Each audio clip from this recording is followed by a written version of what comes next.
새벽 기도회 시작하겠습니다. 찬송가 565장 예수께로 가면 나는 기뻐요 찬송하겠습니다.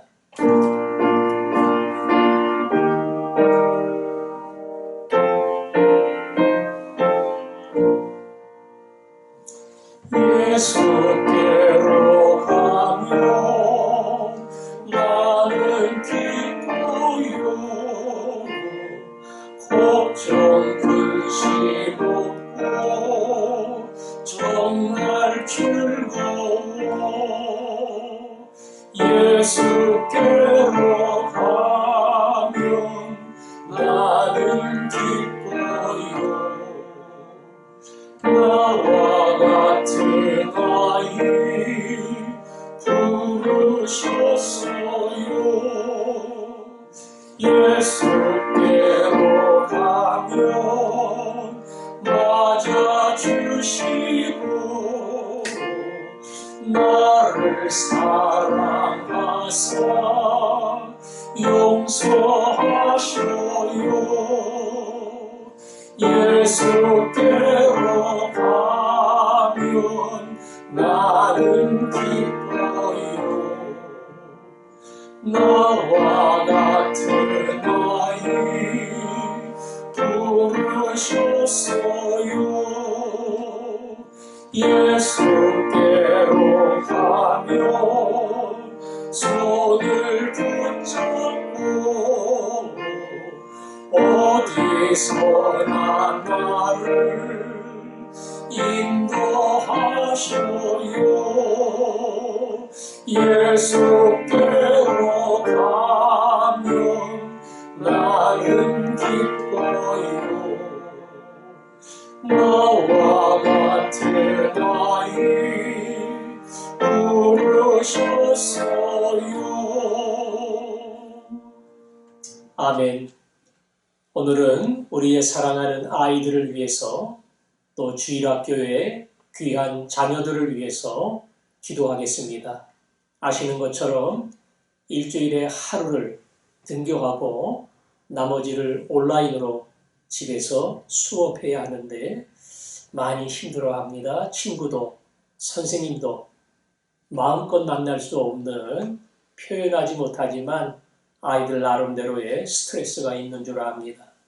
하나님께서 답답한 그 시간 동안에 오히려 행복한 가정의 모습이 더 많이 드러날 수 있도록, 특별히 주일학교 우리 모임을 더 기다리고 사모하는 아이들 되고 온라인 예배지만 적극적으로 참여할 수 있도록, 특별히 주일학교 교역자와 우리 교사들이 얼굴을 보지 못한다 할지라도 여러 가지 모양으로 아이들에게 접근하고 더 품을 수 있는 그러한 열심의 기간이 될 수 있도록 사랑하는 자녀들 기억하고 함께 기도하겠습니다. 아버지 하나님, 사랑하는 자녀들을 위해 기도합니다. 보물을 주셨는데 이 보물을 가장 답답한 이 시기에 정말 보물처럼 아름답게 돌보며 키워가기를 원합니다. 하나님, 내 가정, 내 집안에 귀한 자녀들 주셨고 교회 안에 하나님의 사랑하는 귀한 자녀들을 허락해 주셨으니 우리가 이들을 사랑으로 섬기기를 원합니다. 마음대로 학교도 갈 수 없고 나가서 친구도 만날 수 없는 답답한 상황이지만 주님이 한 명 한 명 사랑하는 자녀들을 붙들어 주셔서 외롭고 힘든 이 답답한 상황 속에 오히려 아빠, 엄마, 사랑하는 가족의 소중함 알게 하시고 학교를 갈 수 있으니 예배당에 나올 수 있으니 큰 은혜임을 이들로 알게 하여 주옵소서. 주님, 그래서 우리의 기도가 헛되지 않게 하여 주시고 오히려 이 오랜 기다림의 시간 동안 교회를 향한, 교회 친구들을 향한, 그리고 우리 교육자, 교사들을 향한, 그리고 이곳에 나올 수 있는 모든 것이 기다림이 되게 하시고 소망이 되게 하여 주옵소서. 아멘. 아멘. 아버지 하나님, 보물과 같은 귀한 자녀들을 우리들에게 보내주셔서 감사합니다. 하나님, 화전중앙교회 안에 이 귀한 생명들을 보내셔서 가르치게 하시니 감사합니다. 답답한 환경 가운데 있습니다. 어린 친구들 말로 다 표현하지 못하지만 마음껏 학교 가서 만날 수 있도록 예배당에 나와 예배하며 하나님 앞에 나갈 수 있도록 오히려 이들의 마음속에 기다림과 소망이 싹트게 하시고 하나님이 기회를 주실 때에 그것이 얼마나 큰 기쁨인 것을 알게 하여 주옵소서. 예수님 이름으로 기도합니다. 아멘. 하나님 아버지 말씀 누가복음 24장 13절부터 24절까지 교독하겠습니다. 누가복음 24장 13절 제가 먼저 읽습니다. 그날에 그들 중 둘이 예루살렘에서 25리나 되는 엠마오라 하는 마을로 가면서 이 모든 된 일을 서로 이야기하더라.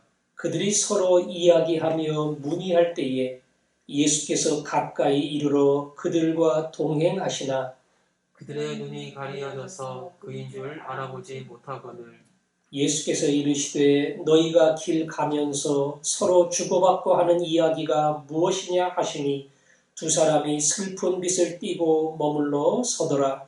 그 한 사람인 글로바라 하는 자가 대답하여 이르되 당신이 예루살렘에 치료하면서도 요즘 거기서 된 일을 혼자만 알지 못하느냐. 이르시되 무슨 일이냐 이르되 나사렛 예수의 일이니 그는 하나님과 모든 백성 앞에서 말과 일에 능하신 선지자이거늘 우리 대제사장들과 관리들이 사형 판결에 넘겨주어 십자가에 못 박았느니라. 우리는 이 사람이 이스라엘을 속량할 자라고 바랐노라. 이뿐 아니라 이 일이 일어난 지가 사흘째요. 또한 우리 중에 어떤 여자들이 우리로 놀라게 하였으니 이는 그들이 새벽에 무덤에 갔다가 그의 시체는 보지 못하고 와서 그가 살아나셨다 하는 천사들의 나타남을 보았다 함이라. 또 우리와 함께한 자 중에 두어 사람이 무덤에 가 과연 여자들이 말한 바와 같음을 보았으나 예수는 보지 못하였느니라 하거늘. 아멘. 오늘은 엠마오로 가는 제자, 우리가 그렇게 알고 있는 예수님의 제자 두 사람의 이야기가 나옵니다. 아마 12제자에 속한 사람들은 아니었던 것 같고요. 그 외에도 주님을 따르는 제자들이 많이 있었기 때문에 거기에 속한 두 제자였던 것 같습니다. 고향으로 생각되는 엠마오로 이들은 돌아갑니다. 그 말은 여태껏 예수님을 따르며 함께 수고하고 그리고 예수님을 통해서 이루어지리라고 기대했던 새로운 나라에 대한 꿈이 다 무너져서 모든 것을 포기하고 모든 희망도 다 정리하고 그리고 고향으로 내려가는 것이다. 우리는 그렇게 볼 수 있습니다. 이 사람들이 내려가면서 예루살렘에서 벌어졌던 안타까운 일들, 그들의 스승이신 예수님의 이야기에 대하여 서로 주고받으며 길을 내려가고 있었습니다. 예수님께서 길 가시다가 그들의 대화를 들으시고 묻습니다. 무슨 얘기를 하느냐? 이 두 사람이 대답하기를 아니 요새 예루살렘에서 벌어진 그 충격적인 일을 당신은 알지 못하느냐? 나사렛 예수님에 관한 일이다. 그는 위대한 선지자지만 이 땅의 종교 지도자들이 예수 그리스도를 십자가에 못 박았다. 자신의 스승이며 그리고 모든 사람이 선지자로 인정하는 위대한 한 인물을 이 땅의 종교 지도자들이 가로막고 그리고 결국 그를 죽이고 말았다고 하는 이 안타까운 소식을 전하죠. 그리고는 또 한 번 이야기합니다. 그가 이스라엘을 속량할 자라고 우리는 믿었노라. 아마 여기서 이야기하는 속량은 죄로부터 사람들을 건지고 구원하는 구세주, 그런 의미의 속량이 아니고 압제당하고 나라를 빼앗긴 이스라엘 민족을 로마의 탄압으로부터 건져내고 새로운 나라를 세울 하나님이 준비한 인물이다. 아마 그런 뜻에서 이스라엘을 속량할 자로 우리는 기대하고 이 사람을 따라왔다. 그런데 결국 이렇게 끝나고 말았다. 한숨을 쉬며 되어진 일들을 이야기했습니다. 사실은 예수님이 옆에 왔으면 단번에 알아봐야 되는데 자기들이 따르던 예수님을 알아보지를 못했어요. 부활하신 예수님은 제자들에게 나타날 때에 종종 제자들이 자기들이 3년 동안 따라다니던 예수님이라는 사실을 그들은 눈치채지 못했습니다. 물론 부활을 믿지도 않았지만 부활을 안 믿었어도 얼굴 보면 예수님인 줄 아는데 전혀 예수님이라는 생각을 못했어요. 많은 성경 주석가들은 그것이 부활하신 예수님의 또 다른 모습이었을 것이다. 예수님이 자신임을 밝혔을 때에야 예수님이구나, 주님이구나, 그때서야 눈이 밝아졌듯이 부활하신 예수님은 이전과는 또 다른 모습으로 그들 가운데 오셨다. 그래서 엠마오로 가는 두 제자도 부활하신 예수님의 얼굴을 알아보지 못하고 예루살렘에서 벌어진 일들을 쫙 이야기한 겁니다. 그리고는 부활에 관한 믿을 수 없는 소문을 예수님께 전합니다. 여인들이 와서 무덤이 비었다고 하는 충격적인 이야기를 전해주었고, 아니 거기다가 천사들을 만났다고 하더라. 믿을 수 없는 그 이야기를 듣고 제자 두 사람이 갔는데 그 두 사람도 가서 빈 무덤만 확인하고 왔더라. 우리는 믿을 수 없는 이 이야기까지 듣고 그리고 결국은 모든 것이 끝났다는 생각으로 궁금한 이야기들을 함께 나누며 고향으로 내려가고 있다. 그렇게 되어진 일들을 설명했습니다. 여러분, 오늘 엠마오로 가는 두 제자를 통해서 이들이 믿었던 예수는 어떠한 사람인가? 이들이 따르던 예수, 그 예수는 이들에게 어떠한 인물이었는가 하는 것을 우리는 살펴볼 수가 있습니다. 오늘 성경 말씀 보니까 그렇게 설명하는 말이 나오지요. 19절 뒤에 보니까 그는 하나님과 모든 백성 앞에서 말과 일에 능하신 선지자이거늘. 예수 그리스도를 능한 선지자, 과거에 누구도 흉내낼 수 없는 맹인의 눈을 뜨게 하시고 보리떡 5개에 물고기 2마리로 5,000명을 먹이신 예수님. 그를 따르던 백성들이 과거에 어느 선지자가 이러한 일을 할 수 있겠느냐? 하나님이 보내신 위대한 선지자가 왔다. 그렇게 예수님을 칭송하고 따를 만큼 예수님은 대단한 권세를 보여주셨습니다. 그런데 그것은 말 그대로 선지자 중에 가장 위대하신 분이다.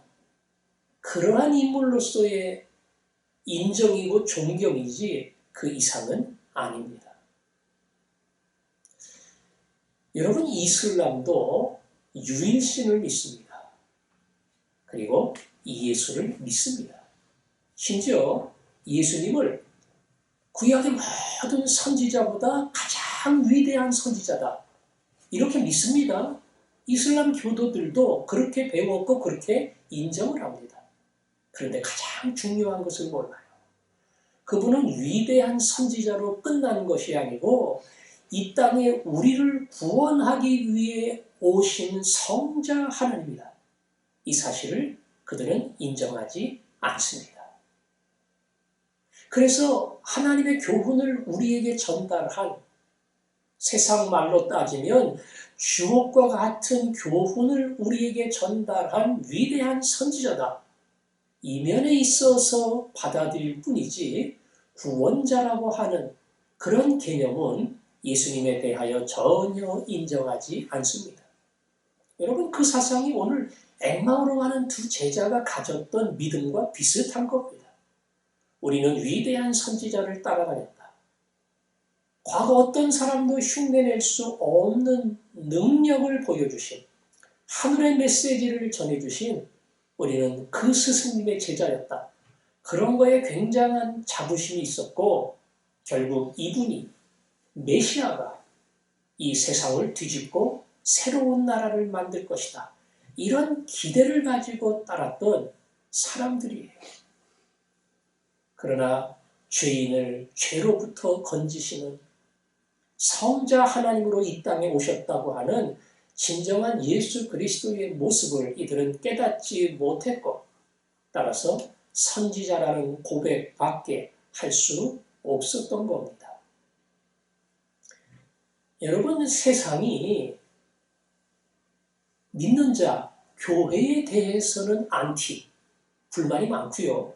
이 코로나 사태가 진행되는 이 시기에는 더더욱 아주 정부 시책에 뭔가 불평하고 불만을 드러내는 어찌 보면 골치 아픈 존재처럼 여겨졌습니다.